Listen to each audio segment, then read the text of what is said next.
बहुआयामी प्रतिभा के धनी प्रवीण कुमार केसरी लेखक, कवि, गीतकार और अधिवक्ता लेकर आए हैं अपनी झकझोरती हास्य व्यंग रचना न्यायालय का आदेश, नोटों की बारिश, जमीन का सच। ये व्यंग्य कोई मामूली हंसी का मसाला नहीं है। ये हकीकत की बुनियाद पर ऐसा ठिकाना मारता है कि सुनते ही आप कभी हंसी से लोटपोट हो जाएंगे और कभी सोच में पड़ जाएंगे, सच में हालात ऐसे ही तो हैं। ये रचना सोच का आईना है जिसमें हमारी आदतों, हमारे कागजों के खेल और न्यायालय के आदेशों की बेबाक झलक मिलती है। लेकिन डरिए मत, आईना देखने से चेहरा खराब नहीं होता, बल्कि सजने संवरने का अवसर मिलता है। इसी कारण इस व्यंग में गुदगुदी भी है और चुभन भी। फर्क बस इतना है कि यहां चुभन भी हंसी में बदल जाती है। तो सुनिए इसे व्यंग की निगाह से, हंसिए, सोचिए और थोड़ा बहुत बदलने की ठान लीजिए। जमीन का असली मालिक कौन है, ये भगवान भी ठीक से नहीं बता पाएंगे, क्योंकि ऊपर से देखते हैं कि धरती तो मेरी है और नीचे लोग झगड़ रहे होते हैं। देश में जमीन सिर्फ खेती किसानी का साधन नहीं है, ये तो पारिवारिक महायुद्ध का लाइसेंस है। जिस दिन घर में जमीन का दस्तावेज खुलता है, उस दिन से रिश्तेदारों में रामायण और महाभारत दोनों एक साथ शुरू हो जाते हैं। जमीन के कागजात और रिकॉर्ड की हालत पूछिए मत। फाइलें ऐसी बिखरी रहती हैं मानो सरकारी दफ्तर में चूहे ही सबसे बड़े जमींदार हों। गांव में जमीन के दस्तावेज का हाल पुरानी दादी की अलमारी जैसा है। कहीं पन्ने गायब, कहीं पन्ने पीले और कहीं पर नाम वही पुरखों का जो कब के परलोक से धार चुके। जमीन का बंटवारा हुआ नहीं, लेकिन बिक्री बड़ी आसानी से हो जाती है। भूमाफिया चाय की प्याली में सौदा पटा देता है। किसी को साइन करना नहीं आता तो अंगूठा लगवा लेते हैं और अंगूठा लगाते ही मालिकाना हक भी उड़नछू हो जाता है। ग्रामीण इलाकों में लोग जमीन पर मालिकाना हक को लेकर उतने जागरूक नहीं है जितने क्रिकेट मैच में विराट कोहली के छक्के पर हो जाते हैं। किसान सोचता है कि ये तो मेरे दादाजी की जमीन है, पर कागज पर पढ़ा जाए तो वो जमीन पर दादा के नाम पर अटकी पड़ी मिलती है। जमीन का मामला सिर्फ मिट्टी का नहीं है, बल्कि सम्मान, स्वाभिमान और झगड़ा का भी होता है। गांव में जमीन का रिकॉर्ड देखना ऐसा है जैसे कोई पुराने जमाने का खजाना खोज रहे हो, जहां सोना चांदी तो छोड़िए, दादा परदादा तक गायब मिल जाते हैं। कई जगह तो हालत यह है कि मूल रैयतों का नाम तक कागज पर नहीं है। अरे भाई, जिस किसान ने खेत जोता, फसल उगाई, खेतीहर कर दिया, उसका नाम गायब, और जिसको हल पकड़ना आता तक नहीं, उसका नाम दस्तावेज में टॉप पर। ग्रामीण इलाकों में आम आदमी को यह भी नहीं पता चलता कि उसकी जमीन कहां गई। भूमाफिया और अधिकारी मिलकर ऐसा वंशावली का जादू दिखाते हैं कि दादाजी अचानक पर नाना बन जाते हैं और भाई भतीजा रैयत बनकर सीधा मालिक। कागज पर रिश्ते ऐसे बदलते हैं जैसे हिंदी सीरियल में बहू अचानक से सास बन जाती है। जमीन का ट्रांसफर भी मजेदार है। ना तो कोई गांव में ढोल बजता है, ना पंचायत में ऐलान, बस अंदर अंदर कागज खिसकते हैं और बाहर बाहर खेत खिसक जाते हैं। असल मालिक खेत जोतते रह जाते हैं और नकली मालिक शहर जाकर प्लॉट काटने लगते हैं। जमीन का असली मालिक कौन है, ये सवाल आज भी उतना ही बड़ा है जितना देश का असली विकास कहां है। कभी कभी लगता है कि कागज, खेत और कानून तीनों ही भूमाफिया की जेब में हैं। गांव का भोला किसान जब हक मांगता है तो फाइल कहती है तुम्हारा नाम तो इस धरती पर है, लेकिन कागज पर नहीं। देश में जमीन की असली पैदावार गेहूं धान नहीं, बल्कि फर्जी दस्तावेज हैं। यहां खेत से ज्यादा फलता फूलता है रजिस्ट्री ऑफिस का धंधा। किसान खेत में पसीना बहाए या ना बहाए, लेकिन बाबूजी कलम चलाएं तो एक ही खेत 5-5 मालिकों का पेट भर देता है। जमीन का फर्जी दस्तावेज बनाना उतना ही आसान है जितना फेसबुक पर फेक अकाउंट बनाना। ना किसी की इजाजत चाहिए, ना रोक टोक, और ना ही कोई ओटीपी मांगता है। बस बाबूजी की जेब गर्म होनी चाहिए, कागज पर कलम फिसलती है और देखते ही देखते खेत का मालिक बदल जाता है।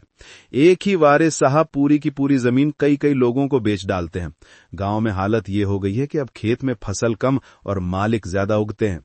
आजकल तो जमीन देखकर किसान नहीं बल्कि वकील लोग भी पसीना पोंछते हैं, क्योंकि ये तय करना मुश्किल है कि हल चलाने वाला कौन है और हल का हिस्सा खाने वाला कौन है। दाखिल खारिज और मालगुजारी की रसीद काटने का धंधा तो जैसे एटीएम मशीन बन गया है।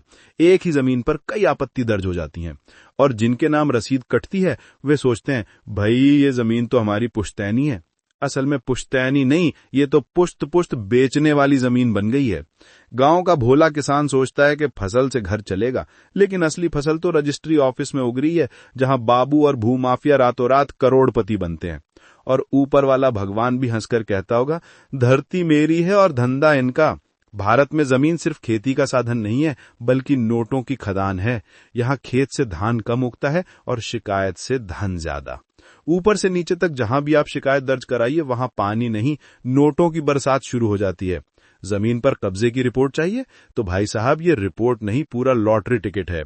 क्योंकि रिपोर्ट लिखने से पहले ही लाखों के वारे न्यारे ऐसे होते हैं जैसे बरसात में नाले बहने लगते हैं। जिसके नाम पर मोटेशन और मालगुजारी की रसीद कट गई, वही मालिक बन गया, और बेचारे बाकी लोग कोर्ट का भजन मंडली गाने पहुंच जाते हैं। गांव का किसान सोचता है कि वो खेत में हल चला रहा है, असल में वो कोर्ट में तारीखों की खेतीहारी कर रहा होता है। न्यायालय का हाल ये हो गया है कि हर दूसरी फाइल जमीन विवाद की होती है। इतना बोझ आ गया है कि कोर्ट खुद सोचता होगा, काश मैं भी कोई बंजर जमीन होता तो लोग मुझे यूं ही कब्जे में लेकर बंजर छोड़ देते, कम से कम ये फाइलों का बोझ तो न झेलना पड़ता। भारत में न्यायालय की घड़ी हमेशा तारीख पर अटक जाती है। लोग कहते हैं कि न्याय देर से मिला तो क्या, मिला तो सही, पर जमीन वाले मामलों में तो हालत यह है कि न्याय मिलने से पहले खेत बंजर हो जाता है और किसान बुजुर्ग। जब चारों तरफ कोर्ट के लेट लतीफ फैसलों की आलोचना होने लगी तो न्यायालय ने भी सोचा कि चलो भाई अब थोड़ा जाग ही लें। जांच हुई तो खुलासा बड़ा मजेदार निकला। एक ही जमीन पर कई कई रजिस्ट्री। जिस खेत में गेहूं की बालियां कम उगती हैं, वहां मालिक ज्यादा निकल आते हैं। मानो जमीन नहीं सरकारी नौकरी हो जहां आरक्षण से भी ज्यादा नाम चढ़े हों। न्यायालय को भी समझ नहीं आता कि फैसला सुनाए या लॉटरी निकाले। कभी लगता है कि चलो पर्ची डालकर देख लेते हैं किसका नाम निकले, तो कभी सोचता है कि क्यों ना खेत को 5 हिस्सों में बांटकर क्रिकेट का मैदान बना दें, कम से कम सबको बराबर घास तो मिले। जमीन विवाद का बोझ अब कोर्ट पर इतना चढ़ चुका है कि अगर सारे मुकदमे कागजों का ढेर बनाकर रख दिया जाए तो उनसे हिमालय की एक नई चोटी खड़ी हो जाए। किसान आज भी सोचता है कि खेत मेरा है या नहीं पता नहीं, पर एक बात तय है, वकील का खेत तो मैं ही सींच रहा हूं। गांव-गांव में कहावत बन चुकी है कि खेत में उगे धान से पेट भरता है और कोर्ट में उगे मुकदमे से वकील। जमीन के झगड़े ने लोगों को कंगाल और भूमाफिया को माला माल बना दिया है। कभी कभी लगता है कि धरती मां कह रही हो, बेटा मुझे जोतो मत, पहले कागज ही दुरुस्त कर लो। जमीन और रजिस्ट्री का रिश्ता वही है जो शराब और ठेके का होता है। एक का जन्म होते ही दूसरा अपने आप पैदा हो जाता है। लेकिन जब ये धंधा इतना लाभकारी हो गया कि जमीन से ज्यादा कागज उगने लगे तो न्यायालय को भी गुस्सा आ ही गया। उच्च और सर्वोच्च न्यायालय ने सख्त आदेश दिया, यदि निबंधन में गड़बड़ी हुई तो पदाधिकारी को 7 साल और क्लर्क को 3 साल जेल। अब दफ्तर में खलबली मच गई। बड़े साहब सोच में पड़ गए, अरे ये तो वही सजा है जो हमें बिना गड़बड़ी के भी भुगतनी पड़ती है, दिन भर फाइलें देखना, रात को सपने में भी सील ठोकना। क्लर्क साहब तो और परेशान हैं, कहते हैं हम तो वैसे ही 3 साल में ट्रांसफर होकर जेल जैसे दफ्तर में पहुंच जाते हैं, अब असली जेल भी काटनी पड़ेगी क्या। गांव के लोग मजे ले रहे हैं, कहते हैं चलो अच्छा है, अब तो जमीन बेचने के साथ साथ साहब लोग प्लॉट के साथ जेल फ्री ऑफर भी देंगे। असलियत यह है कि भूमाफिया तो फिर भी मस्त हैं, क्योंकि उन्होंने पहले ही 99 साल की लीज पर वकीलों को हायर कर रखा है। सजा किसे होगी ये तो बाद में तय होगा, लेकिन जनता अब भी यही कह रही है कि जमीन हमारी, कागज तुम्हारा और न्यायालय का आदेश बस दिल बहलाने का सहारा। देश में जमीन का असली मालिक वही है जिसके पास कागजों का पहाड़ हो। जमीन चाहे बंजर हो, डूब क्षेत्र में हो या नदी के किनारे बह चुकी हो, पर कागज पूरे होने चाहिए। अब न्यायालय ने जमीन के फर्जीवाड़े को रोकने के लिए 5 दस्तावेज अनिवार्य कर दिए। खाता पुस्तिका, पुराना खतियान, चालू साल की मालगुजारी रसीद, नया सर्वे का खतियान और भूमि स्वामित्व प्रमाण पत्र। इन सब के बिना अब रजिस्ट्री नामुमकिन है। गांव वाले कहते हैं, भाई खेत जोतना आसान है, पर 5 कागज जुटाना वैसा है जैसे पांडवों का 5 गांव मिलना। असलियत यह है कि जिनके पास जमीन है उनके पास ये 5 कागज नहीं, और जिनके पास 5 कागज हैं उनके पास जमीन नहीं। अब दफ्तरों का हाल देखिए, लोग खेत से पहले खजाना खोजने निकलते हैं।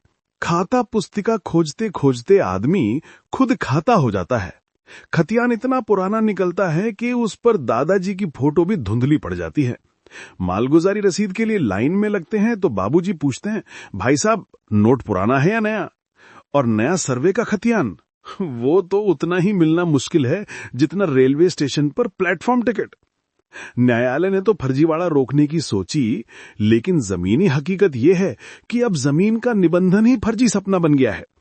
किसान सोचते हैं खेती किसानी छोड़कर वकालत ही कर लें, कम से कम अपनी जमीन की सुनवाई तो खुद कर पाएंगे। न्यायालय ने फरमान सुनाया कि अब जमीन के निबंधन के लिए खाता पुस्तिका अनिवार्य होगी।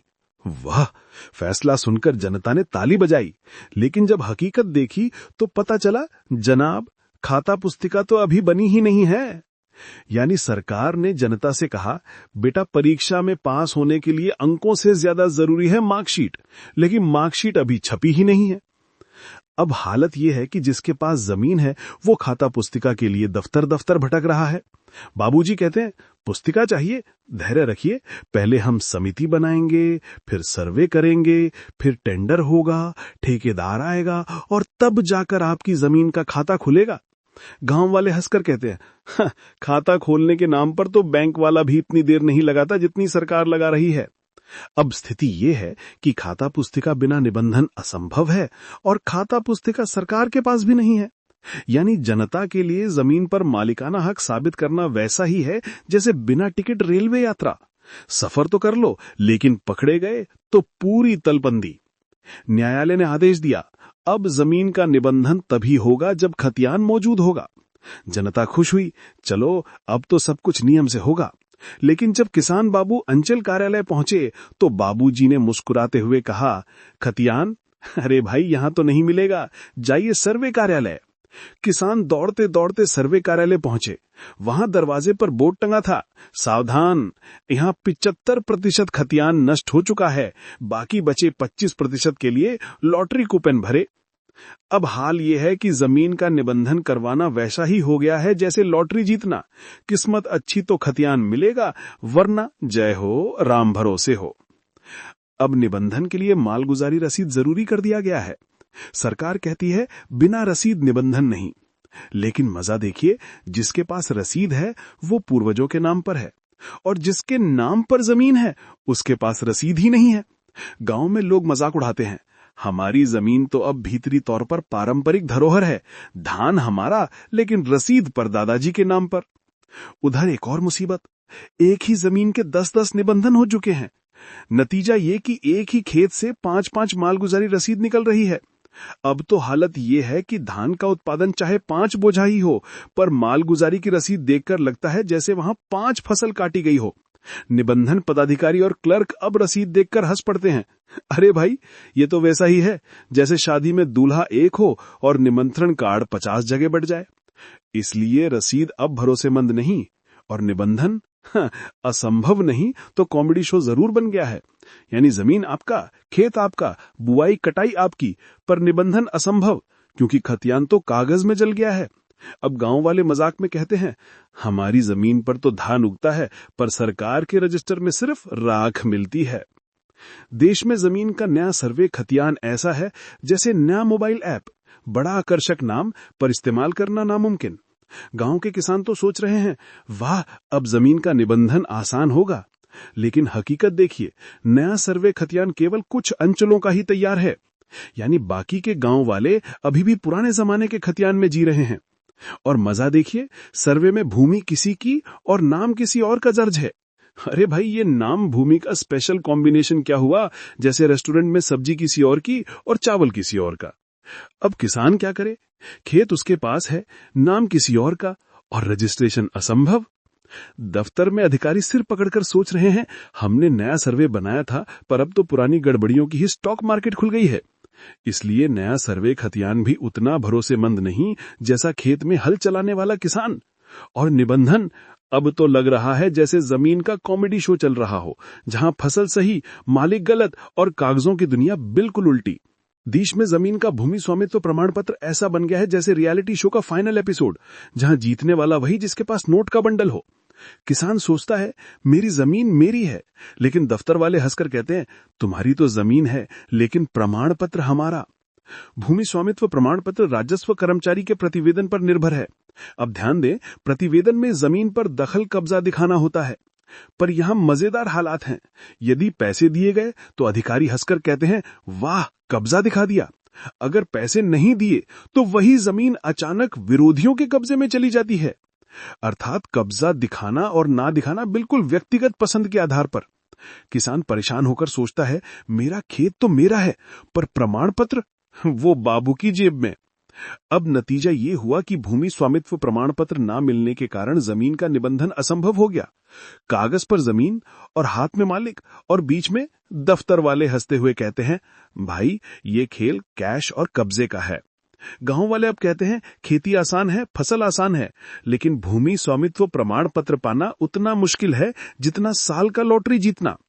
यानी असल मालिक किसान, दस्तावेज का मालिक बाबू, और निबंधन बस कॉमेडी शो का हिस्सा। देश में जमीन के सारे कागज जुटाने के लिए जुगाड़ की धूम मची है।